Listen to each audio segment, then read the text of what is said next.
Hello everyone, my self Deepanshu, currently a third prof MBBS student. आज हम continue करेंगे general pathology की unit haemodynamic disorders का topic thrombosis. Thrombosis में सबसे पहले ओरिएंटेशन से हमें पता चल जाता है कौन कौन सी हेडिंग्स के अंदर हम टॉपिक पढ़ने वाले हैं। तो सबसे पहले इंट्रोडक्शन, जिसमें हम जानेंगे कि थ्रोम्बोसिस क्या होता है। पैथोफिजियोलॉजी, जिसमें हम वर्चोस ट्रायड को पढ़ेंगे। Endothelial injury, Altered blood flow, hyper coagulable states. फिर हम पढ़ेंगे टाइप्स ऑफ थ्रोम्बस, जिसमें दो टाइप्स हैं, आर्टीरियल और वेनस। हम इनका ग्रॉस देखेंगे, डिफरेंस देखेंगे आर्टीरियल और वेनस थ्रोम्बाई के बीच में, और फेट ऑफ थ्रोम्बस को देखेंगे। सबसे पहले हम कंसेप्ट देख लेते हैं। तो हीमोस्टेसिस क्या होती है? ब्लड क्लॉटिंग होती है। जब भी किसी वेसल के अंदर इंजुरी होगी तो क्या होगा? ब्लड की क्लॉटिंग हो जाएगी, जिसके कारण ब्लड लॉस प्रिवेंट हो जाएगा, हेमरेज प्रिवेंट हो जाएगा। थ्रोम्बोसिस में क्या होता है? थ्रोम्बोसिस अनरप्चर्ड वेसल्स के अंदर क्लॉट बन जाना, ब्लड क्लॉटिंग हो जाना।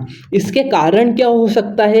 इस्चेमिया हो सकता है, मतलब डिक्रीज ब्लड सप्लाई हो सकती है किसी भी टिश्यू को। अब देखते हैं एक बार डेफिनेशन थ्रोम्बोसिस की। Thrombosis is a formation of blood clot in unruptured vessel from constituents of flowing blood. Clotting factors, thrombosis क्या करेगा? एक ऑब्स्ट्रक्शन की तरह एक्ट करता है, ब्लड को फ्लो नहीं होने देता, जिससे इस्चेमिया हो सकता है डिफरेंट ऑर्गन्स का। अब थ्रोम्बोसिस के कॉम्प्लिकेशंस, डीप वेन थ्रोम्बोसिस करवा सकता है, पल्मोनरी एम्बोलिज्म, स्ट्रोक और MI भी करवा सकता है।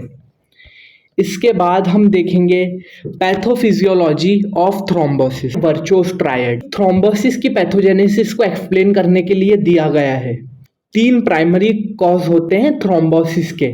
पहला तो है एंडोथीलियल इंजुरी, जिसके कारण ब्लड क्लॉट फॉर्मेशन हो जाता है। 3 स्टेप्स होते हैं जो कि बहुत ज़्यादा इंपॉर्टेंट है। इसके बाद आता है अल्टर्ड ब्लड फ्लो, और तीसरा आता है हाइपर कोएगुलेबल स्टेट्स। इसके बाद हम इंटैक्ट एंडोथीलियम की प्रॉपर्टीज देख लेते हैं। एंडोथीलियम क्या होता है? इनर लाइनिंग है ब्लड वेसल की। जब वो इंटैक्ट होती है तो उसमें एंटी थ्रोम्बोटिक प्रॉपर्टी भी होती है और प्रो थ्रोम्बोटिक प्रॉपर्टी भी होती है। एंटी थ्रोम्बोटिक प्रॉपर्टी के लिए ये 3 फैक्टर्स बहुत इंपॉर्टेंट है। फैक्टर 5, प्रोटीन C और प्रोटीन S। हम अब पहली स्टेप पढ़ते हैं वर्चोस ट्रायड की। पहले एंडोथीलियल इंजुरी होगी, वेसल्स में कोई ना कोई डैमेज होगा, जिसके कारण वॉन विलिब्रेंट फैक्टर एक्सपोज होगा और टिश्यू फैक्टर रिलीज हो जाएगा। वॉन विलिब्रेंट फैक्टर प्राइमरी हीमोस्टेसिस में हेल्प करता है, यानी प्लेटलेट प्लग बनाने में, और टिश्यू फैक्टर सेकेंडरी हीमोस्टेसिस में हेल्प करता है। टिश्यू फैक्टर का दूसरा नाम है थ्रोम्बोप्लास्टिन या फैक्टर 3। एंडोथीलियल इंजुरी कैसे हो सकती है? ट्रॉमा की वजह से, सर्जरी, इन्फ्लेमेशन और एथेरोस्क्लेरोसिस की वजह से। इसमें 3 इंपॉर्टेंट स्टेप्स है, आर्टीरियोलर वैसोकंस्ट्रिक्शन, प्राइमरी हीमोस्टेसिस और सेकेंडरी हीमोस्टेसिस। इनको ध्यान से समझना। जैसे ही एंडोथीलियल इंजुरी होती है, स्मॉल ब्लड वेसल्स जो होती हैं उनमें वैसोकंस्ट्रिक्शन हो जाता है, वो कॉन्स्ट्रिक्ट हो जाती हैं इमीडिएटली और फॉर सम टाइम, परमानेंट नहीं, कुछ समय के लिए वैसोकंस्ट्रिक्शन हो जाता है। इससे 2 फायदे होते हैं।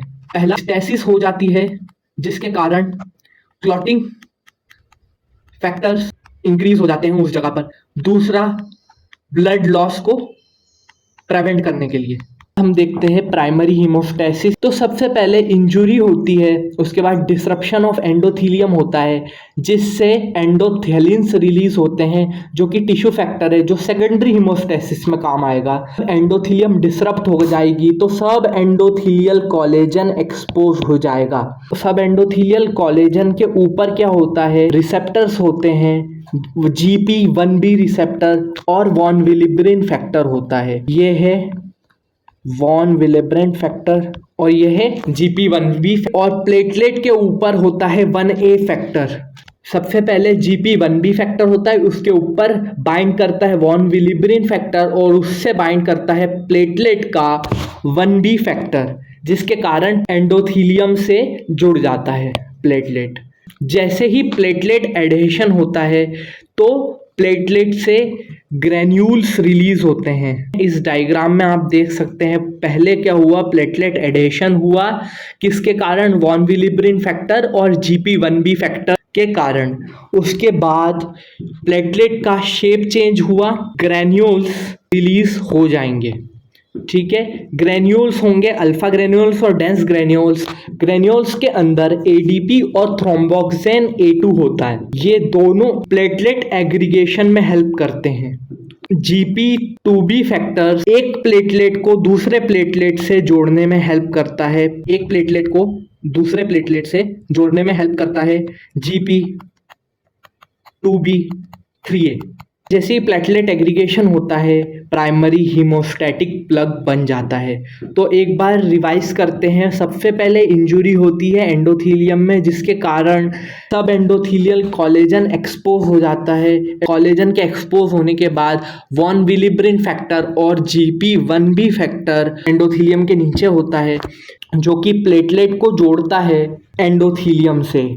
एडहेशन होने के बाद प्लेटलेट का शेप चेंज होता है, ग्रेन्यूल्स रिलीज होते हैं। उसके बाद GP2B और GP3A फैक्टर्स की मदद से प्लेटलेट एग्रीगेशन होता है और प्राइमरी हीमोस्टैटिक प्लग फॉर्मेशन हो जाता है।